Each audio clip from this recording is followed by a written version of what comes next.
একমাত্র জননেত্রী শেখ হাসিনা, এর বিকল্প আর কিছু নাই। গণতান্ত্রিক প্রক্রিয়া ফিরিয়ে আসার জন্য আমরা বিনীত অনুরোধ করছি। ইউনূসের বিরুদ্ধে যুক্তরাষ্ট্রে আওয়ামী লীগের বিক্ষোভ কেন?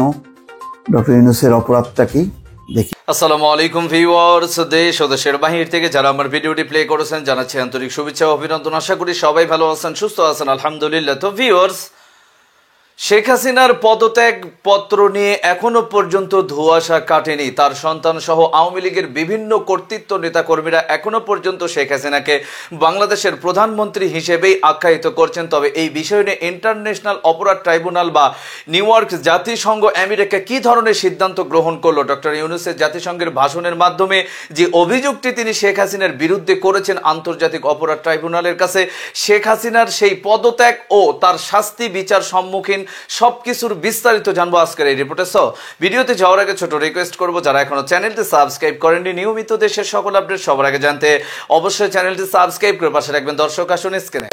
আবার পুনর্বাসিত করে আমরা সেই গণতান্ত্রিক সরকারকে ফিরিয়ে আনবো ইনশাআল্লাহ।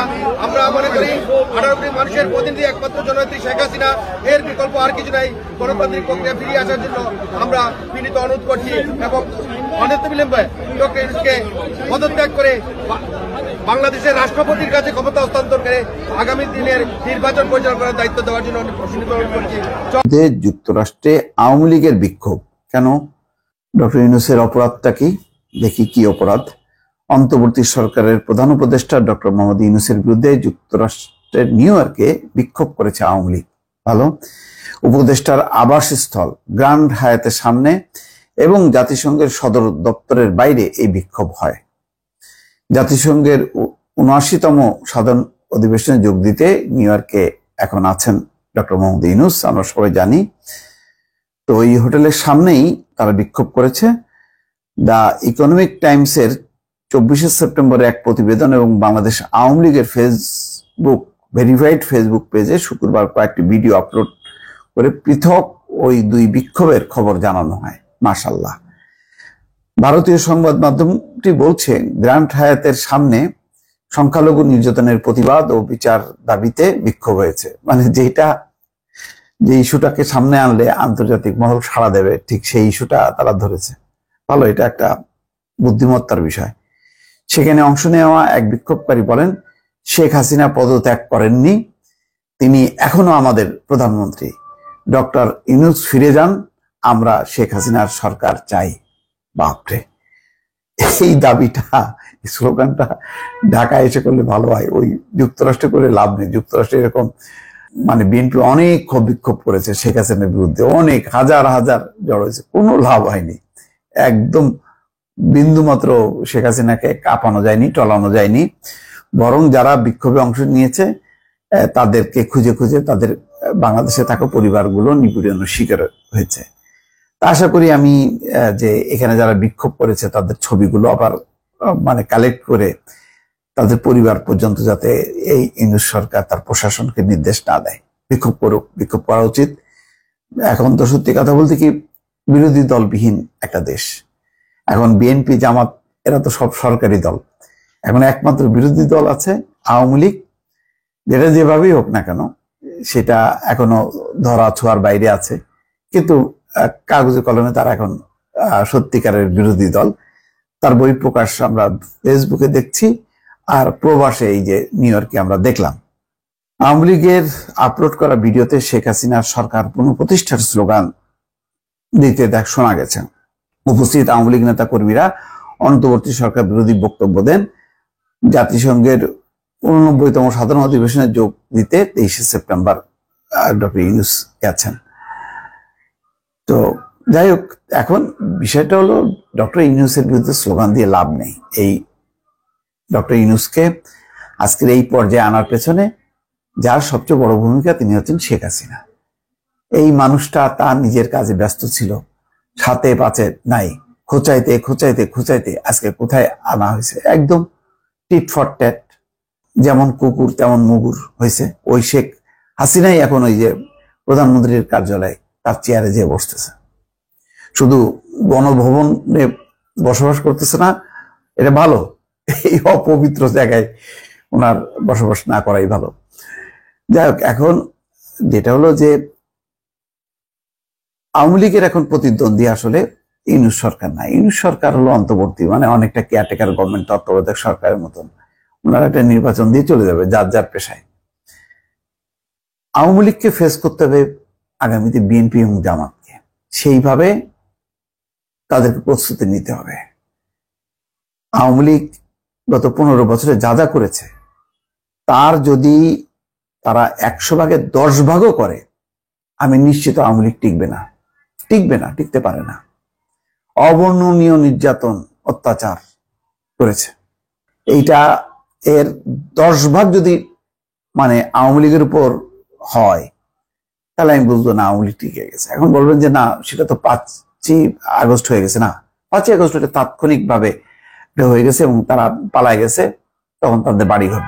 কিন্তু একদম মুখোমুখি হওয়া, তারা এখানে রাজনৈতিকভাবে অবস্থান নেবে, প্রকাশ্যে মুখোমুখি হবে বিএনপি, জামাত এবং তার বাহিনী, এই সরকারি বাহিনীর বিপক্ষে, তখন বোঝা যাবে যে হ্যাঁ, আওয়ামী লীগ আসলে টিকে আছে। ওই পালায় ওই জার্মানিতে বিক্ষোভ করলাম, আমেরিকায় বিক্ষোভ করলাম, ফেসবুকে লম্বা একটা স্ট্যাটাস দিলাম, এটা নিয়ে না।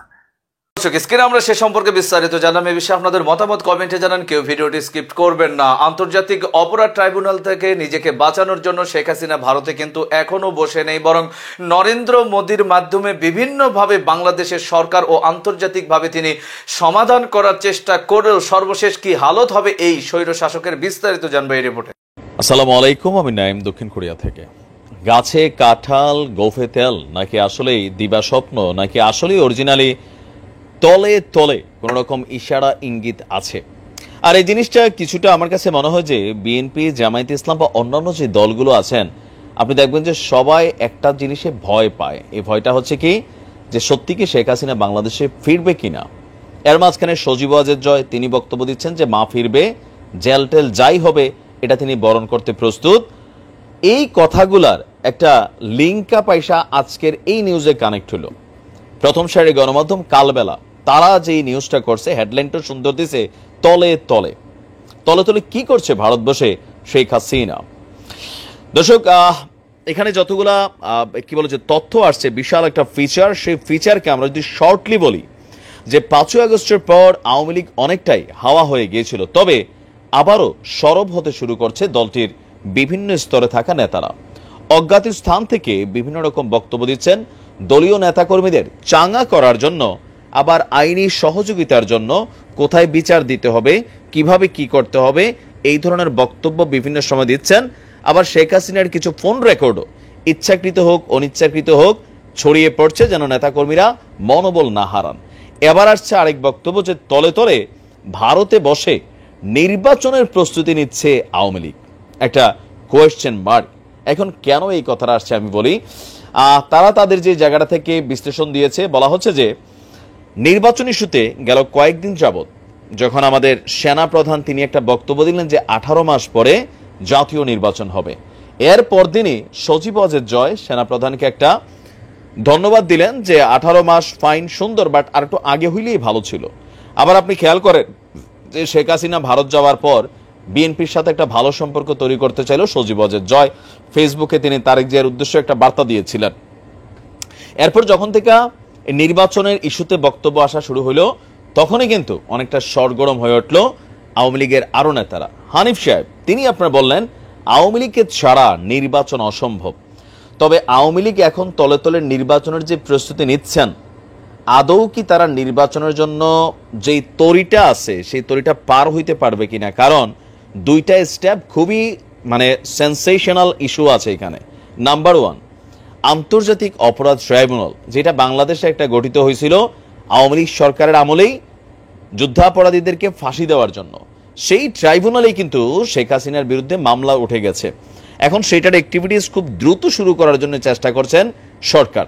এখন এটা যদি হয়, সেখানে শেখ হাসিনার বিরুদ্ধে যে গণহত্যা বা আওয়ামী লীগের বিরুদ্ধে গণহত্যার ট্যাগটা আছে, সেটা যদি প্রমাণিত হয়ে যায়, তাহলে কি হবে? 10 বছরের জন্য আওয়ামী লীগ ব্যান হয়ে যাবে, নির্বাচনে আসতে পারবে না। যে প্রক্রিয়ায় জামাতকে 1971 ইস্যুতে আপনার ব্যান করে দিয়ে গেছিল আওয়ামী লীগ, একটা সরকার পতনের আগ পর্যন্ত আবার এটা আওয়ামী লীগ পারবে না। হয়তো ভবিষ্যতে দল ক্ষমতায় আসলে আবার তারা এটাকে পরিবর্তন করবে। এটা গেল একটা। এখন এই জায়গা থেকে যদি বাইচেও যায়, আন্তর্জাতিক অপরাধ আদালত। আপনি দেখছেন যে কি বলে যে গতকালকে জাতিসংঘের অধিবেশনে, সেই অধিবেশনে আইসিসির যিনি প্রধান কৌঁসুলি করিমা খান, যিনি নেতানিয়াহুর বিরুদ্ধে মামলা চালান, রাশার বিরুদ্ধে মামলা চালান, অনেক বড় বড় শক্তিশালী লিডার। দর্শক, স্ক্রিনে আমরা সে সম্পর্কে বিস্তারিত জানলাম। সো ভিডিও এই পর্যন্তই। ভালো লাগলে লাইক এন্ড কমেন্ট করবেন এবং দেশের সকল আপডেট সবার আগে জানতে অবশ্যই চ্যানেলটি সাবস্ক্রাইব করে পাশে রাখবেন। দেখা হবে পরবর্তী ভিডিওতে ইনশাআল্লাহ। আসসালামু আলাইকুম ওয়া রাহমাতুল্লাহ।